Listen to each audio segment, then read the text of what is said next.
Welcome back to the Prepared Mind. Thank you guys for supporting, sponsoring, contributing, sharing, spreading the word. We've got a lot of stuff going on. It is a big day as far as reports. We've got a lot of reports, a lot of things going on, as you know. I was already going to do a news article on this when we heard the information about the torpedoing event over there, in the wonderful world of the Middle East. Well, this is interesting. This kind of ties in with that. And I want you to think about it with me and see if we can come up with some more thoughts and ideas. You guys have been doing a great job of getting information to me, opinions, ideas, perspectives, and I appreciate it. Here we are. Euro slides after Trump threatens sanctions to stop Nord Stream 2, which is a pipeline. So President Trump and alternately Congress has been threatening sanctions against the Nord Stream 2 pipeline for years. So color us surprised when the euro started to sell off on a flashing red headline that Trump is considering sanctions again. Now, I'm going to stop right there and say, how do you sanction a pipeline? Go ahead.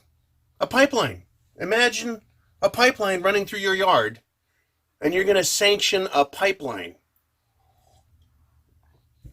All right, a Jeopardy theme music playing. You can't sanction a pipeline. You can sanction or punish a person, a company, a country. You can't sanction a pipeline, right? An inanimate object, well, you could go, a corporation's inanimate. No, a corporation is fluid and dynamic, and its agents do things in its name. So this pipeline, maybe they're talking about the pipeline project. They're going to sanction it. The United States government has no jurisdiction over foreign corporations that are operating inside of Russia and Germany. And that's what this is all about.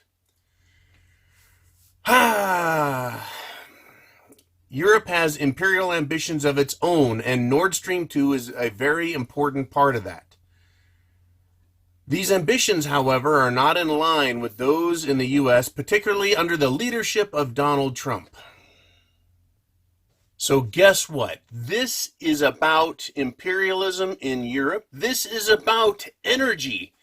And if you listen to Rob Kirby, he loves to make a point out of this, and he's done it in many videos. He says, when the U.S. goes to war with countries, it's never a country that has as its major export broccoli and lettuce and cauliflower or vegetables. That's his joke about it. It's always tied to energy, oil. So Iran, Iraq, Afghanistan, Syria, Libya, Yemen, Somalia, everywhere that there's oil, that's where we seem to have our problems, including Venezuela. Anyways, this is about oil and energy again. The reason it is such an important big deal goes way back to when Trump was elected, and I said Trump needs to maintain America's energy independence. These pipelines coming down out of Alaska through Canada into the United States to make sure we have centralized income and distribution from oil for ourselves, and then exporting it out is a moneymaker. So back to the article, Trump has staked so much of his overall strategy on the United States as a powerful petroleum exporter. He needs markets for that gas, for the oil. Europe and China are two oblivious ones, but Russia has him outflanked now on both. The reason is Russia shares a border with both Europe and China. They are in a position, Russia that is, to benefit those countries that are right there. Now, what Trump is swinging around on this and using it kind of like a morning star is he says, why are we protecting Germany? Why are we participating as a NATO member? Why are we spending our assets, our military, to protect you from what once was the Soviet Union, but now is Russia, right? We're spending our money on you, and you're going to buy their oil when you should be buying our oil as a kind of a one hand washes the other. This is about money, power, energy. The big question is, yeah, right, why should they? Russia is no longer the Soviet Union. While they may not be good guys, they're not the evil communists, right? And in fact, the entire Western world, Europe and now the United States, is swinging towards socialism anyways. As far as I'm concerned, Europe may be more socialist than Russia. Right? There's a massive rebuke. The U.S. rebuilt Europe and has been protecting it from the USSR since the end of World War II. And now, that's right. This is how business works. You can cut ties with one set and you can establish ties with another. It's been over 60 years since the end of World War II. It's been over 20 years since the dissolution of the USSR. So why shouldn't Germany get cheaper energy from Russia? Doesn't that serve Germany's interests? Yeah, well, this is how the game is played. So they're going to sanction a pipeline. No, they're going to sanction Germany. We're already sanctioning Russia. This is about power and control, and this is going to raise some serious red flags on many, many, many different economic levels. Is Russia going to save the world? I don't think so. I don't think they have the resources. I don't think they have the wealth. The same way China is not going to be able to save themselves and save the world. And the United States certainly isn't going to save the world, and we need to stop trying as far as I'm concerned. If we are in a shall we say, deficit with NATO and the European Union by offering protection, if we get less business, less money out of it for the amount we spend on protection, I say we pull back.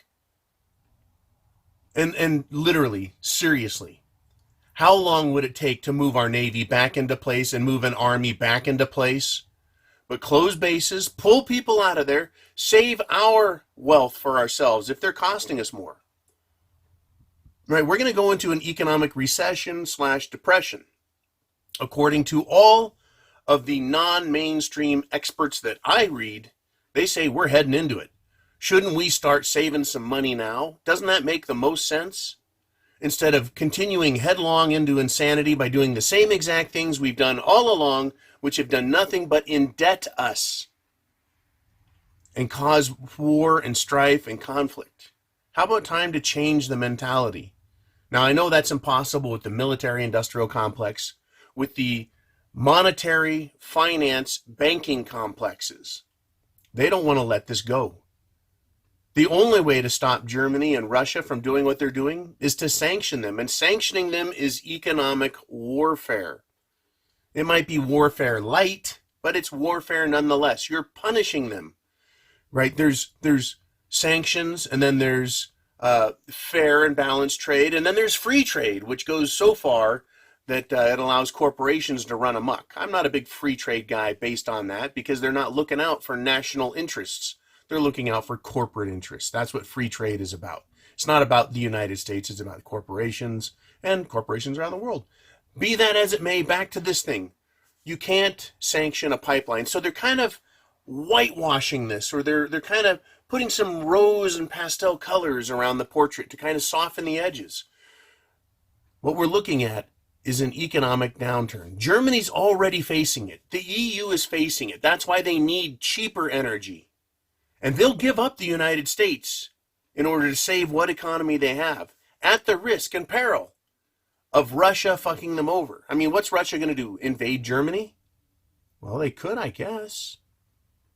Would that be surprising? Well, of course, it would surprise the hell out of me. Is it out of the realm of possibility? The answer is no. But why would Russia use its army and its vast wealth to invade and hold Germany and Poland and all of those World War II countries we like to talk about? Why go through all that trouble when you can control them economically? The imperialistic economic model has already been proven to be successful by China, who is going around the world, loaning a little bit of money, offering incentives, helping with infrastructure, and when those countries fail, they just say, hey, you owe us. We're going to take control of things within your country without the military. That is what is going on. Economic imperialism. So Germany better pull their weight or Russia will pull their chain. They don't need to invade them. I don't think the military is needed the way it used to be needed. It should be for defense, not economic offense, imperialism. It should be for defense against aggression by another country. And aggression means theft, direct, war. We're facing war on many fronts, folks. This is quite interesting, though, because this story I was already going to talk about. Energy. And just this morning, what happened? That's right, tankers torpedoed in the Middle East. Oil, energy. The price shot up. The price started falling back. Makes no sense at all. The world is topsy-turvy, upside down, and until they come back to reality, people aren't going to face the facts. They're just going to go on skipping through the daisies, chasing unicorns and gathering Skittles from the fields. You, me, we need to get prepared. Food, water, shelter, clothing, medicine, means of self-defense, because all of this is hooey. It's hoo-hoo. It's BS. Right? We need to understand reality and where this is going to go. There are consequences for what's happening. And eventually, right, the bill has to be paid. The bill comes due. You guys be cool. I'll be back with another video. Today is a big day, and I want to get my perspectives out there to you guys so you can think about them and shoot back your concepts and ideas as well. So be cool. Chance favors. The prepared mind is yours. Semper Fi and Godspeed. And by golly, let's hope for the best. Talk to you soon.